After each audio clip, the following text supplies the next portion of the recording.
but I am going to use some terminology to relate the kinds of questions we ask in music to the questions that are discussed in language, and I am hoping that a lot of the connections the dots can also be made by you. So everything we discuss here, I am going to tell you from the perspective of music, but tell you also where these ideas are coming from in terms of literary studies and linguistics, and so look at the connections between music and language broadly speaking, and then I will discuss, I am thinking 4 things specifically. That is a bit ambitious, but we will see. Okay. So let me start with the PowerPoint. So I titled this synergies and juxtapositions.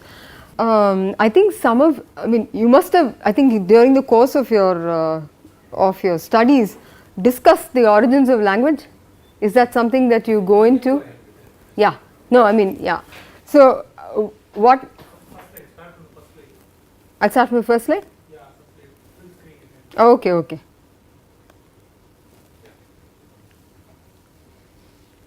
Okay, so I named this sort of discussion music and language synergies and juxtapositions. Now, as you can imagine, can you, if I'm asked to, if I ask you, can you think of one way in which language and music have something to do with each other, or some similarity? Anybody? Rhythm, yeah? Gestures. Absolutely, gestures. That's at least 2. Can you think of difference? Say, I'll give you a piece of music. Let's say somebody is playing, say, an Nadaswaram or something, or let's say even a guitar, and there's someone speaking.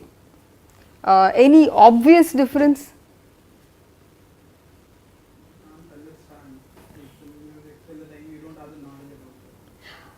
Meaning, yes. There's no encoding of meaning. Yes, and similarly, if you don't know a language, you can't understand that either. But the question of musical meaning. So does music without text? Leave text apart. Okay, we have lots of music that has songs, and they have, they have lexical meaning. They have other kinds of meaning. But let's say music by itself, and that's why I took the example of instrumental music. One big question is, does music have meaning? So, and that remains a large question for analysis as well as from a philosophical standpoint. So that's why I call this synergies and juxtaposition. But as we go through this, I would like to sort of share with you that people who study language can actually connect to a number of questions that we as music researchers ask. And in fact, some of the biggest advancements in the study of music has come from the disciplines of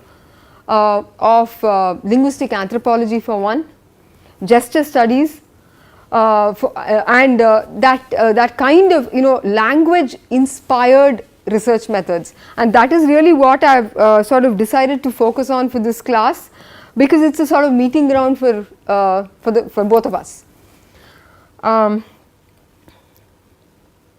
Okay, so there is one sort of pervasive, there's one sort of synergy that between music and language, and that is that both these seem to be fundamental human capabilities.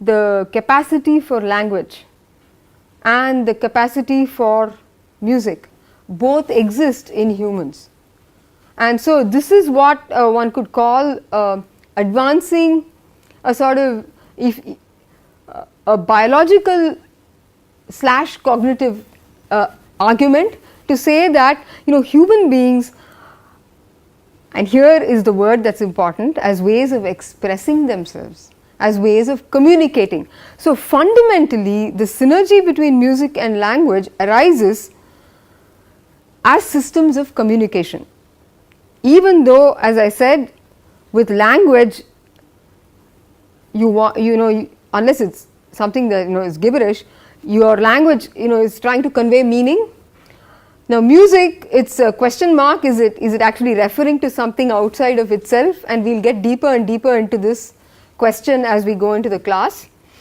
So, but otherwise, you know, of course there are bird song, there is other kinds of whales singing, so other forms, and you know, and there are, I suppose, the position on non-human languages, that they communicate, that animals communicate between themselves, that is probably well understood. Whether one can call it a language in the way you people would define, I don't know, it's a question really.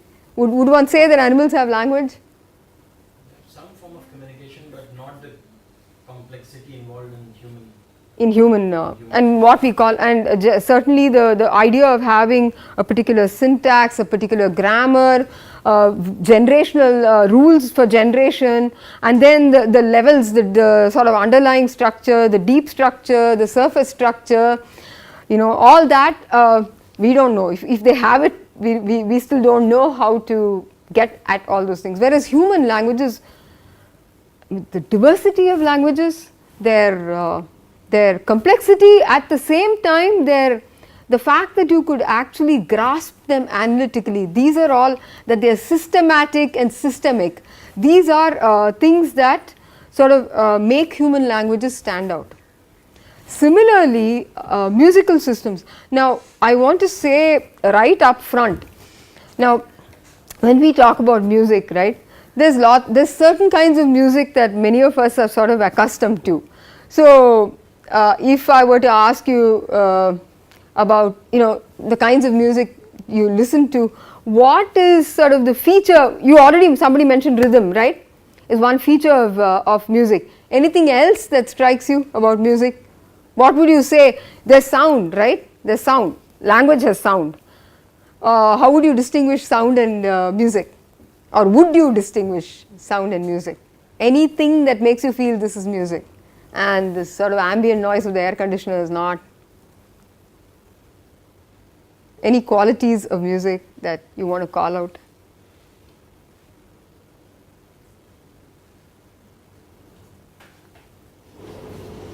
Song, think of a song. Any features of, say, a musical system that you find easy to recognize?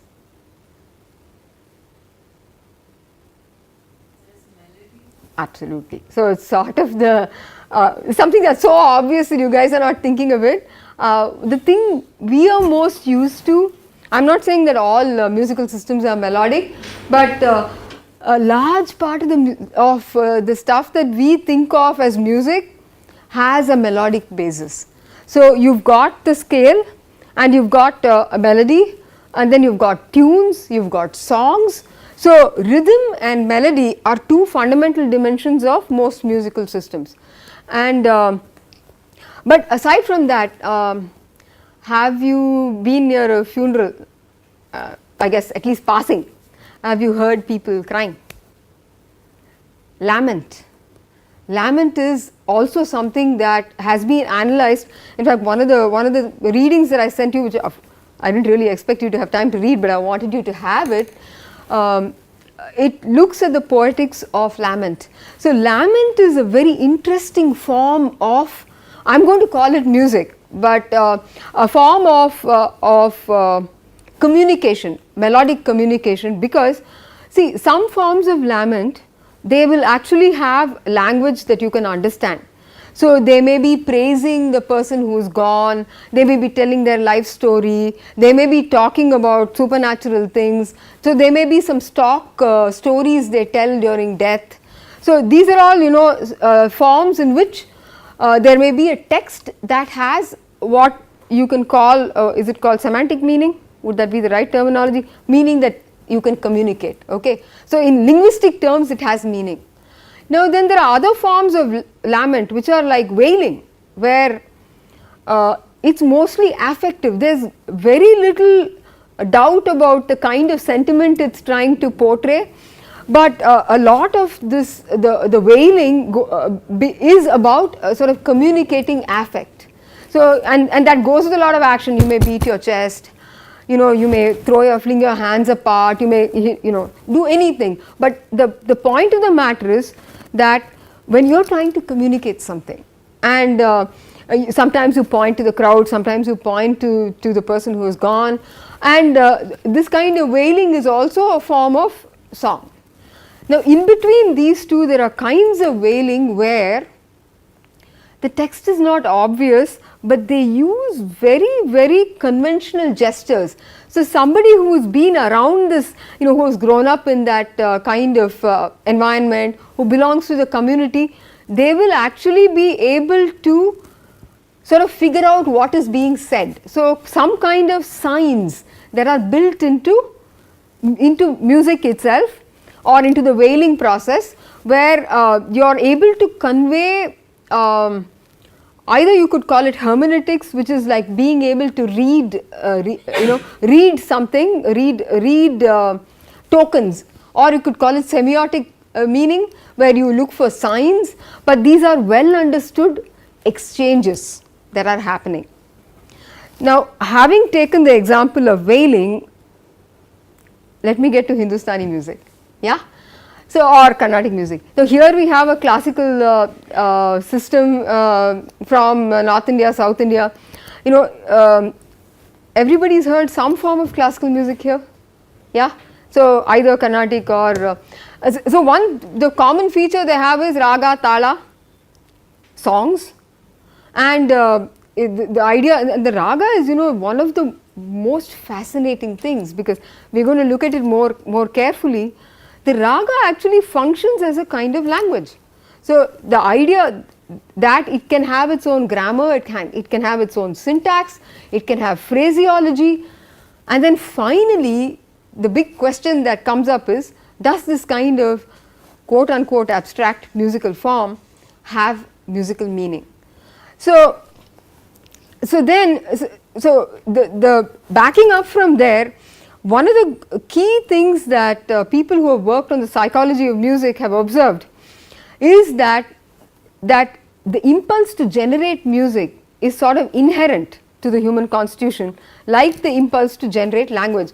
So over years and years and years, different cultures have found ways to create systems of actually enormous complexity and diversity, and that's where so the language research has been very useful to music researchers to try and think about how is it that humans have been able to come up with things like the raga, things extremely complex forms. You have the Persian maqam, you've got ragas, you've got the harmonic system in the Western tradition, you've got the atonal harmony, you've got jazz, name it, the number of, if you go east, right, you've got the Javanese and Balinese traditions. Again, their modes are really complex, and their musical systems, dance systems, intertextual systems with both text, music, dance, puppetry. So complex cultural forms that humans have been able to produce. So in terms of music especially, what is it that a linguistic approach or a language approach can bring to the understanding of music? So I have now given you a laundry list. Okay, we start with a laundry list. Like I said, languages have grammar, they have syntax. Musical systems have grammar and syntax. Now I am going to, since Hindustani music is sort of my domain, and or Carnatic music, right,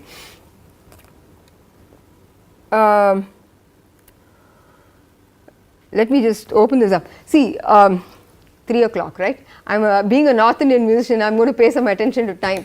So Raga Bhim Palasi, it is a common raga in the Hindustani system. I am going to try and sing it for you. It's, I am not a performing musician, but you are going to have to bear with me. I am actually going to sing Drupad, composed by Baiju. Now, have any of you heard of the film Baiju Bawra? Old film. Baiju was a figure in Akbar's time. So in the Mughal court, 15th, 16th centuries, same time as Tansen, who was one of the 9 gems of Akbar's court. So here he is actually describing the birth of Krishna. So many Drupads have a lot of themes and they have a lot of words. So I am just going to sing a little fragment. Yeri ab anand gayo braj mein Shri Krishna Prabhu janam liye aaj. Yeri ab anand भयो रे ब्रज में श्री कृष्ण प्रभु जन्म लिए आज. So basically saying that Shri Krishna has been born in Vrindavan. Sagama pani sa sani da pa ma ga ri sa. So the upward, so basically these are notes, sarigama pa da ni sa, sani da pa ma ga ri sa. This is common to both systems of music. The ascending scale is called the Arohan. Sa ga, I left the re out. Sa ga ma pa ni sa, left the dha out. Sa ni dha pa ma ga ri sa. Already I have shown you constituent notes, ascending scale, descending scale, what is allowed or included in the ascending scale, what is allowed in the descending scale. So already some amount of the lexical rules for this raga have been communicated. Now supposing now I want to produce some phrases in this raga. Ni sa ga ri sa, ni sa ga ma, pa ga ma ga ri sa. Okay, so what happened here? I just took phrases. So these phrases, short phrases, ni sa ga. By pausing on ga, I have caused a center of attention. Okay, ga ri sa. Now if I think of this as phrases, ni sa ga, ga ri sa, there is a phrase and then an answer. So you see that ni sa ga, sa ga ma, progression, ga ma pa, ga ma pa ni sa, sa ni da pa ma ga ri sa. So by using sort of the elements of this rag Bhimpalasi, right, with short phrases you manage to construct a certain picture of the raga. Now these rules, so to speak, the phraseology, the common phrases, these have all been sort of understood, written down, codified, taught. Now everybody who sings can't actually tell you what the core phrases of Bhimpalasi are, but most people who teach music, certainly the grammarians. So the codification of the system of music in terms especially of phrases has been around for a long time. Now with Indian music, if I want to take the raga itself, the raga is an entity, things like the ragas have existed for since the early centuries. So since the Natya Shastra times there have been things like ragas, but they were not really these ragas. Around the 8th century the word raga came into being and it is mentioned in Matanga's Brihadeshi. There raga is actually defined in terms of places of stasis or rest, in terms of movement which is sanchara, in terms of ascending and descending patterns, and most importantly in terms of affect. So the affective qualities and sort of the formal or structural qualities of a raga have sort of been thought about, codified, written about, especially by the grammarians on the one side. On the other side, the raga as a system of musical expression has been developed for a really long time. Now it's around around the 12th century there was a large, very important treatise written in Sanskrit, but then there was from Alauddin Khilji's time we've got the Persian influence. You've got development of North Indian music as a sort of Indo-Persian complex, and there you've got especially the major ragas of Hindustani music, many of them were consolidated in those times, and the language for music was taken from the past and also continued. There were new terms that came in, so raga grammars continue to go, the practice really took off. So the song that I sang today, I mean though it's handed down in oral tradition of course, but it does come from, dates back to Baiju, who is a 15th century composer and musician. So all to say that music, especially now I am sticking to Indian music, if I want to get into Western music there is a whole different slew of things one could talk about, but a number of systems of music have been found to have some core fundamental features. They have rules, they have syntactical systems, they have generative principles, they may be harmonic principles of progression, or there could be things like raga which have grammar, which have melodic progression, which have phrase structures, and then they have musical forms that actually tell you how to develop these ragas in performance. So that is the sort of synergy that one finds between between say a language and raga. So that's about the first thing. Then we come to questions of within ragas themselves, questions of acquisition. How do people learn? Okay. Questions of competence. What does it mean to be fluent in a raga? What kind of a conceptual model was I using, for instance, when I was just giving you this fragment of Bhim Palasi? So what kind of models, is it memorized? Is it something I am producing on the fly? So what kind of a musical model am I having when I am doing improvisation or when I am composing a song? So how do musicians think?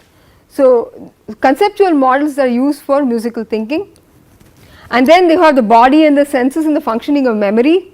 So these are all topics that when you think about language acquisition, language development, about competence in language, about literacy, about fluency, about poiesis, about models, about categorical thought, what is the language to do, what is language to do with the capacity to think, right? Fundamental human capacities to think. I mean this link between language and thought is a very, very deep link. So, so these questions also translate to how one thinks about music. Okay, so memory. I was just asking Professor Rajesh, right, about what you do in your literature course. So some of the literatures that you study. So any specific literatures that you have actually looked at in your classes so far? Yeah? Tell me a little bit about your classes other than linguistics. American literature, 20th century fiction. Sorry? 20th century fiction, American literature. Okay, 20th century fiction, poetry, Indian fiction, Indian drama, Shakespeare, Chaucer, Bible. Yeah, great. So mostly English literature, written, I mean in the English language. Have you read translations? Yeah, a few. What about oral literatures? Anything on oral literatures? So I mean, did you do Odyssey, Iliad, Odyssey? Yeah. How do you think they were composed? Yeah. So I mean, the thing is, although we have written artifacts at this, now, right? The question is, some of these older literary forms, many of them were composed with oral methods. So, there is a whole slew of literature that is oral in origin, and even I mean in fact I have a really interesting book with me which maybe towards the end of the class, it's called the Book of Memory, and you can tell I have read it, right. So it's a study of memory in medieval culture. So I am just going to read the blurb out, okay. It's by Mary Carruthers. It's a classic study of the training and uses of memory in European cultures during the Middle Ages, and it has fundamentally changed the way scholars understand medieval culture. So she is actually looking at antiquity and the Middle Ages, and thinking about how they used memory in composing, in the way they performed things. So memory had a great deal to a role to play in these kinds of literatures. So and she actually comes up with this idea of the memory looking like a book. It's a wonderful book.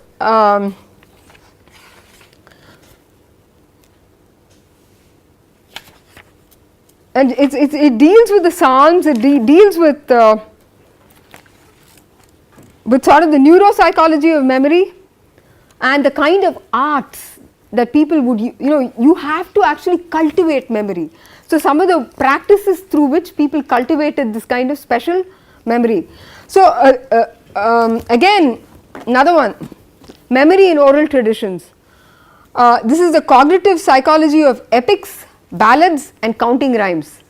So we know epics, a lot of the epics. Today we have written versions. You can go buy versions of the epics in Higginbotham's or whatever. They are translated versions. If you want originals, you go somewhere else. But much of what we want is available in written form. But originally many of these were oral narratives, and these epics were transmitted orally.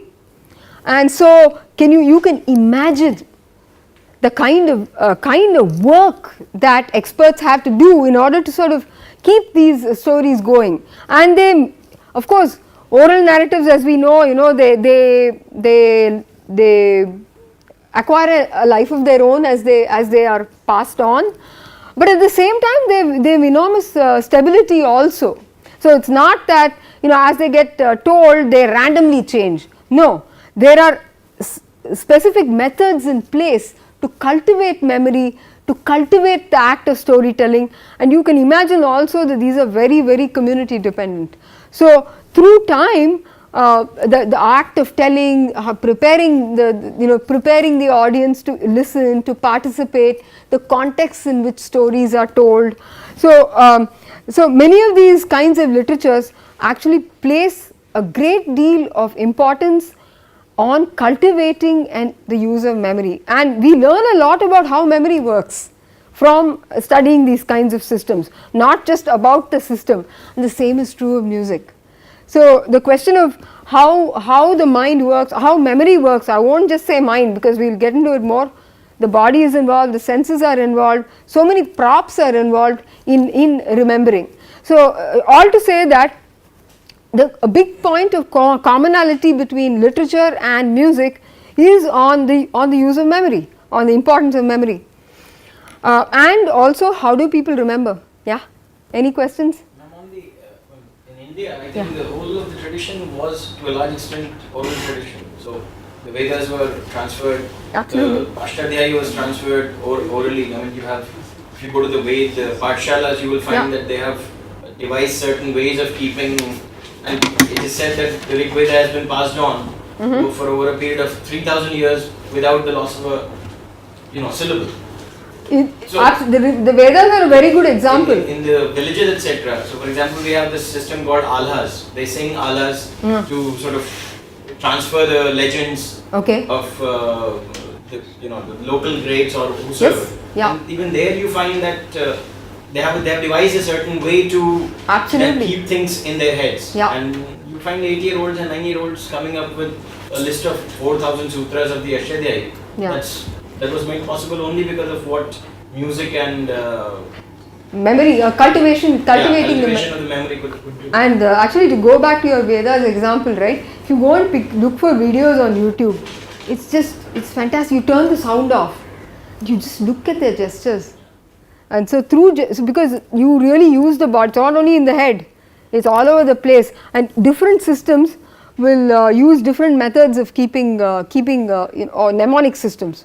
Yes, so and like that, the Russian traditions of long ballads. So you've got this kind of systems. Take many of the literatures, oral literatures of Africa, of the continent of Africa, so many of them. So these plays enormous load on the memory. So memory is something that humans have actually cultivated for a long time, and understanding how memory works is, and the use of this kind of thing for keeping, more and more, given the stresses of our environments, right? People are paying attention to memory and memory loss, and you're hearing real cases of people, maybe because we're living longer than before, or maybe because of stress in the environment, but cases of loss of memory, so many things. But the connection between remembering and for sort of memory and these kinds of systems that demand a certain cultivation and of memory, this is something that's sort of, it's research that is cutting edge, and it's also very important. It's important for human health and human for understanding how humans function and many other things. Okay, so then language is communication. So we went into this already. Metaphor, big one. Okay, so I'm actually now I want to keep the pace up a bit because I know we're almost. We'll get into these. So I've given you the laundry list. I'm at the end of the laundry list here. Okay, I'm going to back up a little bit. I sent you one reading which down the road somebody here wrote a paper on music and generative languages. Who was it? Yeah, she's absent today. Okay, anyway, so somebody actually looked at Lerell and Jackendorf and looked at generative theories in music, and one of the readings I sent you is by Harold Stone Powers. He is a American musicologist from Princeton. He came to South India to do his PhD on South Indian Carnatic music, then went to North India to Banaras to study there also, and he has written a really nice piece on analyzing ragas using methods completely inspired by from language research. So here I have given you, he is doing phrase structure analysis and then looking at inclusion, exclusion, what is allowed, what is not allowed, what are common areas, what are the things that actually make a language distinct from another language. So those kinds of things, and looks at structural relationships within the class of ragas to come out with an understanding of ragas as in terms of generative grammars and also musical meaning. So this is just to tell you that if you take a quick look at the introductory writing by Powers, you can immediately relate it to some of the things you are learning in your linguistics classes. So you will find that he has actually applied it to a taxonomy of Hindustani classical music ragas, and perhaps not surprisingly, his analysis ties very closely with an analysis that was done in Banaras in the 20th century by this famous musician called Omkar Nath Thakur, where he looks at allied ragas that sound like each other, and looks at phrases in common, phrases that sharply distinguish them from each other, and then comes out with some kind of a classification. So that's one case where actually analysis of ragas is derived quite substantially from linguistic analysis. Now actually we gave back. Powers is most well known in the Western world for his theory of modes, the church modes, the early modes of the church. Now I am talking medieval times.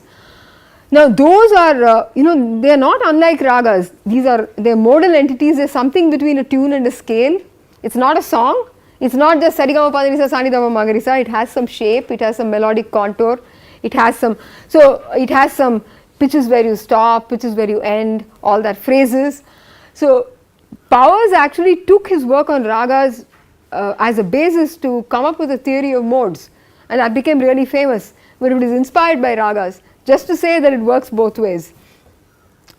Okay, Now I am going to then talk about, you would have seen even whether I am speaking or whether I was singing, a big channel that, I mean, I use my hands a lot. Most of us, when we speak, we gesture, right? Anyone taken a look at gesture studies? Not yet? Well, there's lots of work being done on gestures, definitely in languages, but also in music. And my own colleague from Berkeley, who graduated some years before me, he wrote a thesis on gesture and melody in Hindustani music. And see, the thing about, I want to make this distinction, see, when you talk about generative grammars, when you talk about syntax, when you talk about meaning, all those, even leave out meaning, but when you talk about grammar and syntax, you can actually treat a language or a musical system pretty much as a closed entity. Is that correct? Correct from the point of view of linguistics? That you can analyze a grammar or a language on the terms of its own grammar, of the rules, its syntax, that kind of, you can do a closed systemic analysis without really looking outside, right? So that's possible also for music. Like I said, this classification that Harold Powers did was mostly, it was looking just within the raga as a sort of entity all by itself. But if we want to know more about music, it's actually, if you want to understand the creative process, if you want to understand how music relates to daily life, these are all how cognition of music, it's not just that it's a system on its own, you're inside a fishbowl, you can simply, you know, you're left with it and that's all you do. So this is, musicians live in the daily world, listeners are part of the musical world, patrons, there are so many dimensions, your environment is so much a part of how a musical system progresses. So now gesture, in gesture, here the things that Matt Rahim, whose article also I sent you, he is actually interested in coming away from this idea of music being mostly a mental model. Now if I am given rules, okay, grammar, syntax, I am given a set of rules.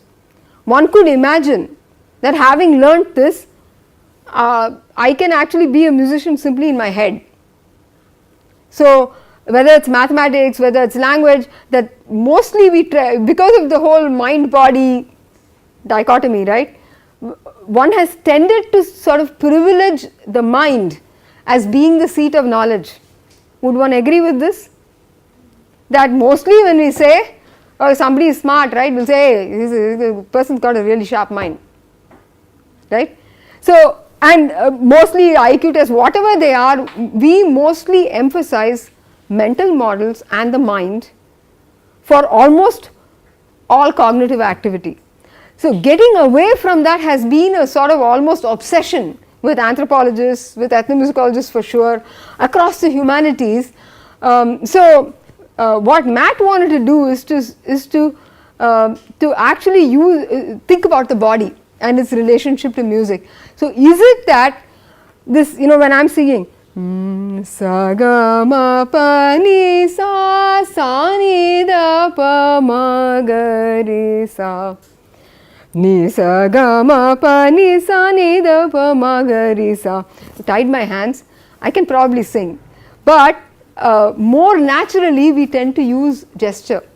And he says that when he started to study gesture in Hindustani music, one of his subjects asked him, he said, what is this? It's like, you know, you're coming to have tea and then you're actually looking only at the glassware. You're not actually drinking the tea. So don't you want to know about the music? Because he kept asking about gesture. But he has done some very interesting work, really interesting work, to show that when you find your way through a raga, see, on the one hand, I've got this idea of a raga as a kind of grammar, okay, something that can be coded in phrases, in syntax, in rules, blah blah blah. You can proceed to generate ragas from there. Then you've got this view where he actually argues for the raga as being very akin to a melodic topography. So it's actually like a landscape. So you think, so it has form, it actually has texture, it has feel, and when he looks at, he's done an analysis of a lot of videos to show that when musicians are improvising especially, they catch hold of things. So I'm going to show you now, it's about time you actually listen to somebody who can sing. And so here we are. Let's turn the video off. I'll play this for you. Okay, everybody knows the name of Bhimsen Joshi? It's I'm sorry, this is from YouTube and it's not very clear here. Look at him. I'll just fast.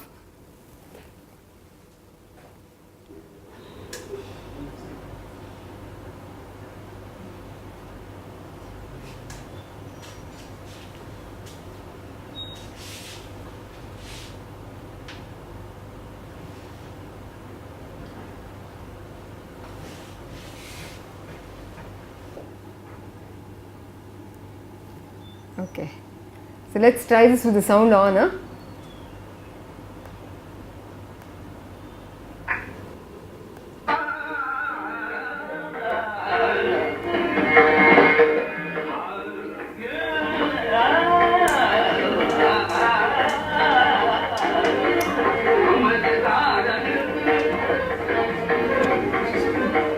Okay, little bit backwards. Okay. Will you observe his musical phrase in his hands now?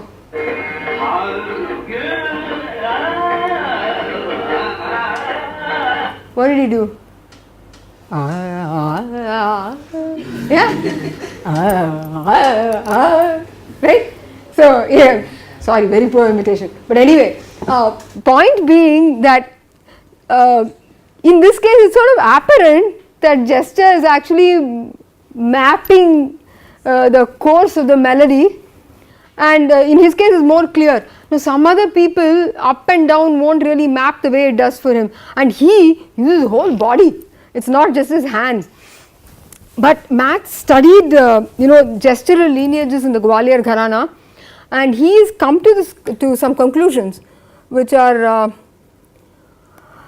so here is where metaphor becomes very important. So the question is, it's gesture is a channel for communication. We know that from language too, that even though language is one primary mode of communicating, your hands, I mean if you are trying to tell somebody listen to me, you don't say listen to me, say please listen to me, right? So to emphasize, to communicate, to get something across, gesture actually plays quite a role, as do facial expressions, so many other things. But gesture especially, so the question is, one could think, see, do you know the names of Lakoff and Johnson? Have you studied metaphor? Metaphors we live by. Yeah, yeah.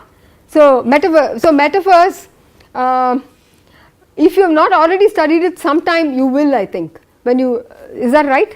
Usually when you go down the literary studies path and when you do language studies, this is a reading you will definitely come across, and they have been influential across all kinds of fields, not just within language. This comes from the discipline of cognitive linguistics. Now what they say, see, we know what is a simile, we will say this is as bright as the sun, like, as. So these are similes. Now metaphor, when we use, an example of a metaphor is my mood is really up today. Okay, did I use a metaphor? And the metaphor is my mood is up, exactly. Now what is a domain from which we know up and down? The most sort of from the physical world, think of up and down, what would you think of? Sky, earth, maybe a staircase, maybe a mountain, whatever. So this idea of distance, of gravity, of a terrain, so our physical experience of up and down is informed by our bodily experience of of some lived experiences. So the act of of being a person, of knowing you're walking up the stairs, maybe you're out of breath, whatever, the up and down domain is physically grounded in our experience. On the other hand, we have seamlessly transferred this metaphor of up to saying my mood is up, I am really feeling down today. I hope that's not the case. Anyway, so so that's one. Temperature, high, low, pitch, high, low. Some of these have physical analogues, but this high, low, up, down is really a metaphor that you use that has come from one domain and then gone to so many other domains, and it's become a pervasive part of communication. So in metaphors we live by, so Lakoff and Johnson suggest that metaphoric expression, embodied metaphoric expressions are a fundamental part of human capacity to categorize and think. So this is a big claim, right? So our whole conceptual basis or our cognitive basis of our systems actually use metaphors in a fundamental manner. And there, so now, so one could think of gesture as simply being a metaphoric representation of what is actually happening in melody, right? So we saw, so from up, little higher to up there, and then round and round, and then round and round. So that's one way of looking at it, that gesture is a metaphoric map of melody. But there's another way, and that's where Matt's gone. He says no, and this again, linguistics, cognitive linguistics, gesture studies suggests that even with language, right, that it's not that metaphor is just a one-to-one map between one domain and another. It's both of them are trying to actually convey parallel meanings. So in the context of music, that both gesture and music are actually trying to convey something else, and that's something else we have to get to. It could be just affect. So go back to Bhim Palasi, or let's go back to Bhim Palasi. It's got what are called these lowered tones. Ni sa ga.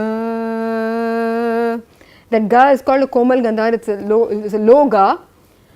Sa ga ma pa ni sa ni da pa ma ga re sa. Typically you would say that the mood of this raga, it's a bit poignant. It's because it's got these lowered tones. They are called minors in the Western system. Ga and ni are lowered tones, as against something which might be having all major tones, like Bhupali. It's a five note raga. Sari ga pa da sa da pa ga ri sa. Sari ga pa da sa da pa ga pa da sa da pa ga ri sa. Sharp tones. So when somebody is singing, the mood of the raga is also influenced by the kind of notes that it has. So affect, emotion. So one way of looking at it is that both gesture and music are fundamentally ways of trying to communicate, and that communication could be emotion, it could be a bunch of other things. So that is what Rahim's conclusion is, that gesture is actually primary for vocalization, and he even shows cases where the musician actually thinks with his hand before he vocalizes. And I have some videos that I didn't really couldn't find in time for the class. You can see a musician trying. He has already made the hand movement. Only after that he sings. So some of these close analysis shows that the body, gesture, the body, the senses, these are all actually part of the cognitive complex. So it's not only the mind resides in some sense in multiple places, and the act of composing, the act of creation, these involve these multiple cognitive standpoints. So that was some of the more important research or the conclusions that came out of a linguistically inspired analysis of Hindustani classical music, specifically using gesture.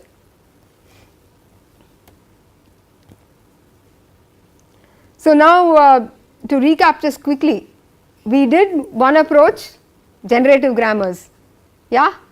So we had Harold Powers on one hand, applying methods from generative grammars to music, coming up with a really nice analysis of related ragas, of music as a sort of system by itself.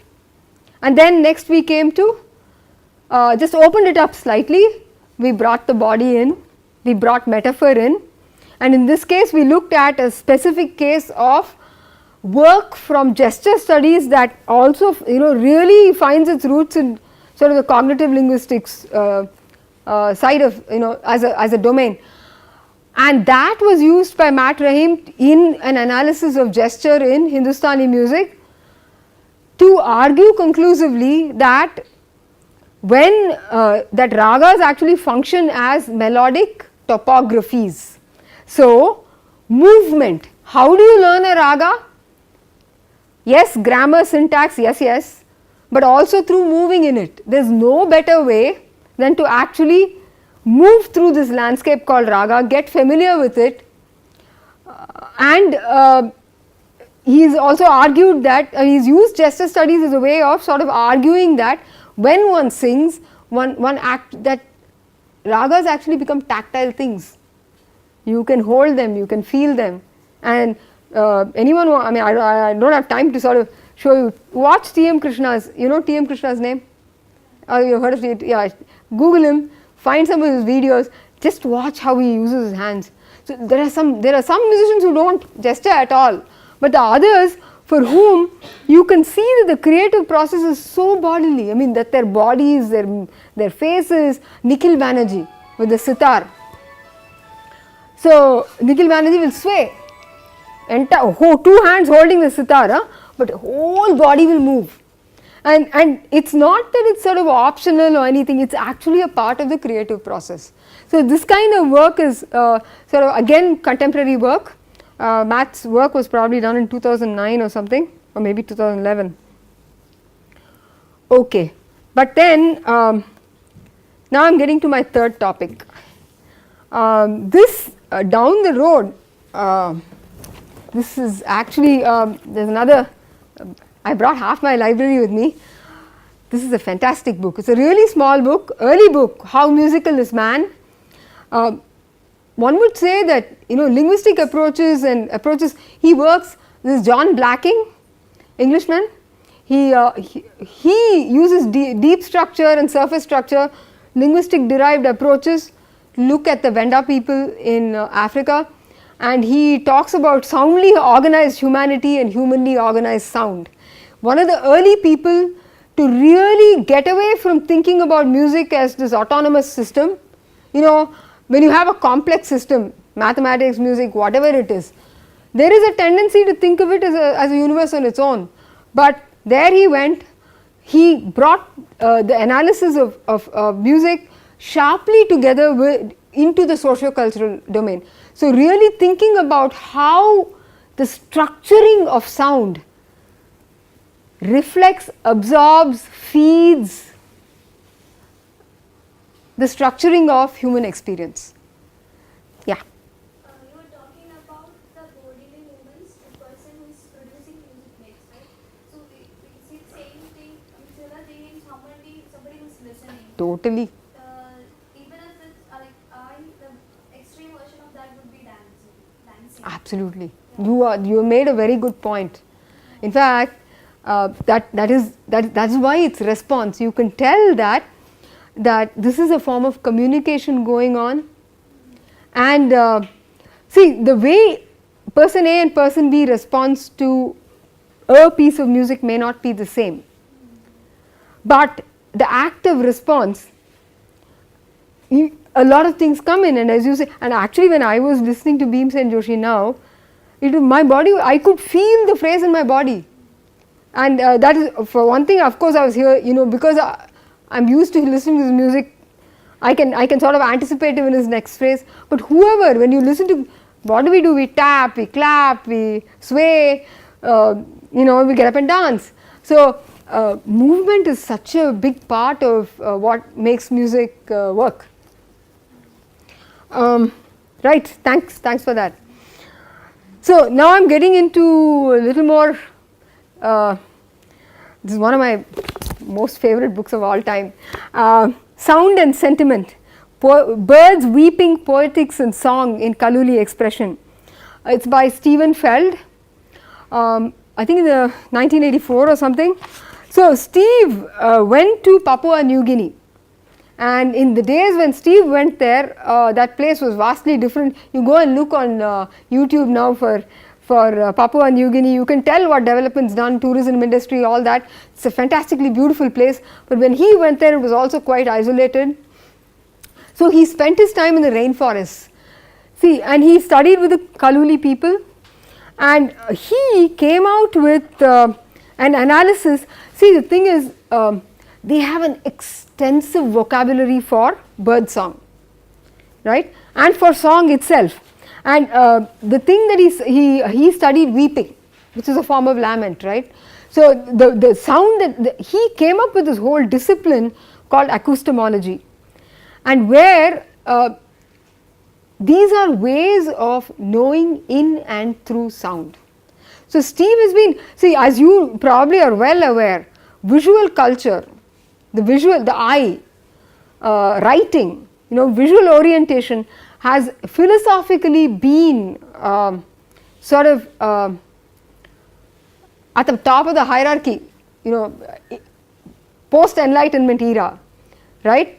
The visual and writing have been sort of at the top, pulled up over every other form of expression.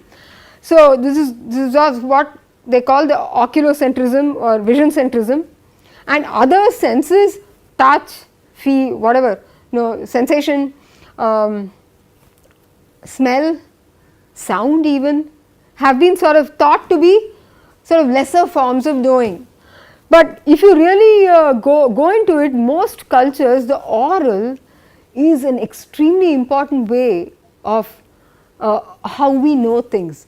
Or even take the sense of touch. I mean, this is a common example, right? Babies, how do they know things? They put them in the mouth, right? So how do we come to know the world? Know the world through our skin, through our tongue, through our ears, through our voice, through our eyes, no doubt, through writing, no doubt, but also through speaking. So he was part of this. I mean, he was very influential in making what became a discipline by itself, called sound studies, of really trying to think about sound and as an epistemological source. That is, that it can present both ways of knowing, and you can actually investigate sound as a system, as ways of knowing, not just for its analytical value. Not so you don't think of ragas just as this sort of esoteric thing that a few people do, that if you want to understand, you go and understand its grammar, all that. Yes, but what else is it? So as a condition of human experience, what is it? What does a person who sits and sings all day or practices, or a person who listens to a lot of music, whatever the form of music be, or of music that's so integrated into society, like the lament in this case, what do these systems of sonic systems represent in terms of ways of knowing, in terms of sort of ontological status? What do they represent for the human condition? So Steve then, this is a lovely article, at some point do read Waterfalls of Song. It's one thing that is in this volume called Senses of Place. He talks about how the Kaluli use a couple of metaphors. One of them is called lift up over sounding. Okay, lift up over sounding. So they use certain ways of mapping. So when there's a lot of water, there are a lot of small rivers and waterways in Papua New Guinea where they live. So they understand land in relation to waterways. So there is a duality there. There's water and there is land. and then they have the voice that goes through the body, and many of their metaphors actually translate to a vocal epistemology. So they sing about land, they sing about water, they sing about the waterfalls, and they actually, their songs are a way of mapping sound, language and place. So he actually went and looked at how cartographic knowledge is actually, so knowledge about, what do we think of as cartographic knowledge? Google Maps, right? You want to find your way somewhere, Google Maps. Now, but think of this is an actual example that a scholar called Masumi gives.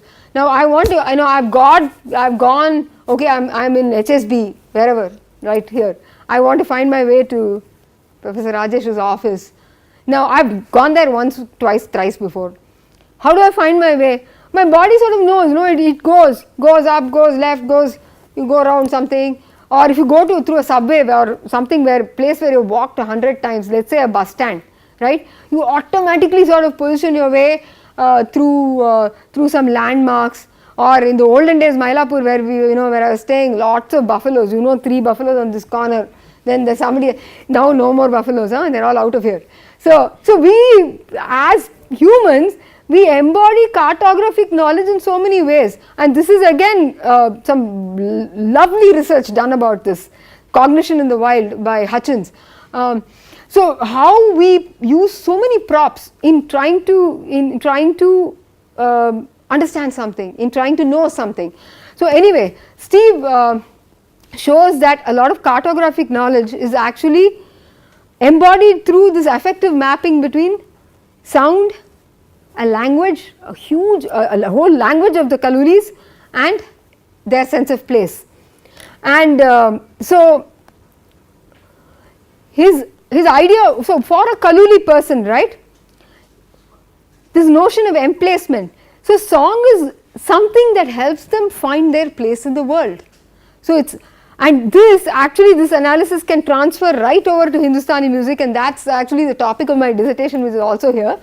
But I have talked about, so when you think of, these are, the Kaluli are people, they are what are called small communities or tribal communities. So their ways of living, they're very connected to land, you can think like that, right?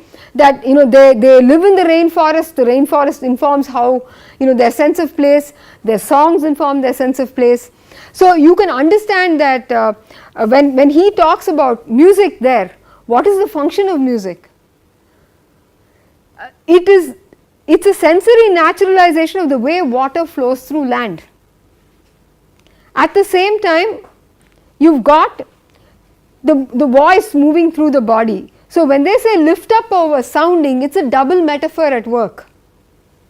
The idea of voice actually as an embodied experience of singing, mapping cartographic knowledge, and he's done an extensive analysis, so much so it was actually used in a lands rights case to show people try to, for tourism, people try to take away their land, and it's not surprising to you, they don't have like property documents and all those things, and at least that time they didn't.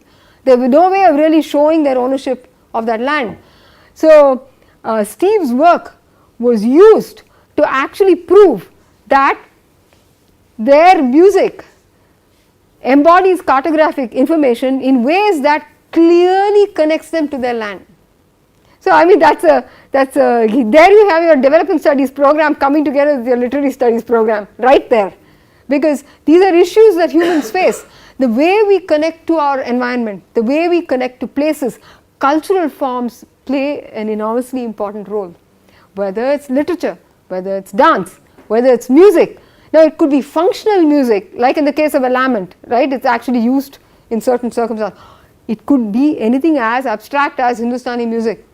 So in my own work, so to sort of bring this sort of around, the discipline, see there's Henry Bergson who worked on memory, on mind and on affect, and he he talks about what is called the reflective and absorbing capacities of the body. And so when they sing about waterways, right, they sing with water, they are actually sitting, you got lovely photographs here of them sitting on their waterways and singing. So they imagine their voice to be like the flow of water. Now if you talk to a Hindustani musician in interviews, they will tell you Rag Shri, okay, it reminds you of the sun rising above a mountain. So lot of metaphors used when you talk to any musician. I am sticking to Hindustani music simply because it's the kind of stuff that is my terrain, but you go talk to a jazz musician, talk to any musician, rock musician, go talk to A.R. Rahman, whoever it is, somebody who does a lot of music, you will find that certain kinds of metaphor keep popping up. And now what I am trying to say here is, even as sort of abstruse and sort of esoteric a system as say a wordless play of alap or alapana in a classical music system, right, which is hardly, not everybody does this, but even there forms of music making is ultimately a lived human experience, and very often it is deeply connected to ways of listening, intelligibility in community, and systems that are usually thought of as extra musical, but they are really a part and parcel of the music in ways that can be analyzed very effectively. So I am going to sort of so what I have asked here is, can we dare compare? Can I think of a Kaluli sitting in Papua New Guinea in an island, remote island in the rainforest, having this lived experience of waterways in song, and think of a Hindustani musician living actually in Calcutta, but I am going to show you a video where you can see sort of the power of metaphor at work. I will try and, okay, let us do this.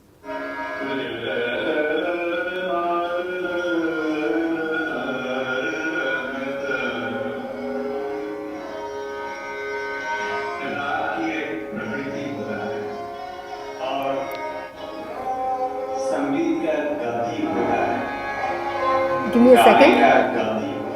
Excuse me a minute. I have annotated the video. I am trying to find the.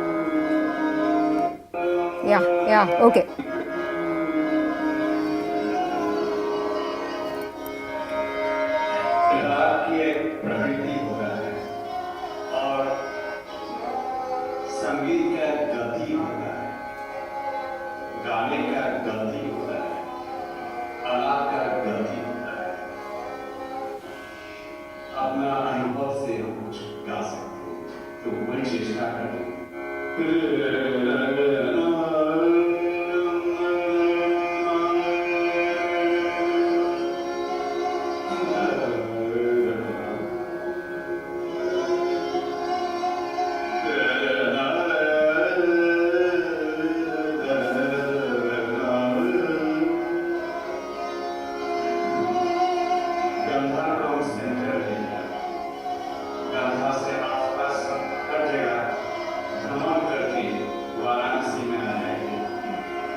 Okay. So, this was a video I took on field work. The point I wanted to make through this video is that he was singing a Rag Jai Jaivanti. Now this concert took place in, it was a Ganesh Mandir somewhere on the Ghats in Varanasi. And before the concert started, we had been standing near the Ganga, we came by boat on the Ganga. Or bunch of experiences around being the Drupad Mela in Ganga, in Varanasi. Then the thing is, the musical form, right, the pausing on a note, the musical form affords certain experiences, the idea of place, and this is there in the term Nyasa. So you could say that the Gandhar is a Nyasa Swara of Jai Jaivanti, that particular tonal center, it produces certain affect. And these people gathered around him were all people locals, some of them had links to his lineage, he knew he was amongst friends, there was a rapport building up. So there is this idea that what is happening, or a concert of classical music at the same time is a communication and obtaining a sense of place through communication. And each musical system actually affords certain forms of expression. So what happened there was what Steve Feld describes as a moment of listening in and feeding back, where listening in, you've worked with this cultural form a lot, you've really got into the mood of the raga, there are all these people listening to you, there is this environment, there's a river flowing outside. At that point, something in the emotion that gets built up causes you to listen in sharply, more sharply, feel something and then you respond. So these are these moments that Stephen Feld describes as listening in and feeding back, and they sort of go beyond thinking of music as this entirely closed system and really thinking about how in either the performance of music, now it could be dance or it could be any other cultural form, or in participation, whether as a listener, whether as any other form, as an accompanist, this act of coming together, what does it really do for you and how it makes you take your place. So this is why you will find even musicians today, it's very common there is this whole notion of high art as being sort of cut away from all other forms of experience. But if you pause long enough with musicians, you realize that in some sense this is their way of connecting with the outer world. The channels, the world comes into your music room, and through your voice you open yourself out to human experience. So that's sort of my closing pitch for the day. Hope I've at least communicated to you that when if you're going to continue in literary studies, linguistics, cognitive linguistics, whatever, you can very easily work in music. So that is the synergy that I wanted to share with you, that as students of language, of literature, cultural forms are really, there are very, very vast areas of research that have already been done and questions that are being asked, the questions of general human interest in the humanities. So as the discipline of the humanities, fortunately, it sort of opens up these topics for connection from different perspectives, and this is a particularly productive perspective, that the sharing between music and language has been really enormously productive for understanding both poetic genres and with more time we could talk a little more about all these things.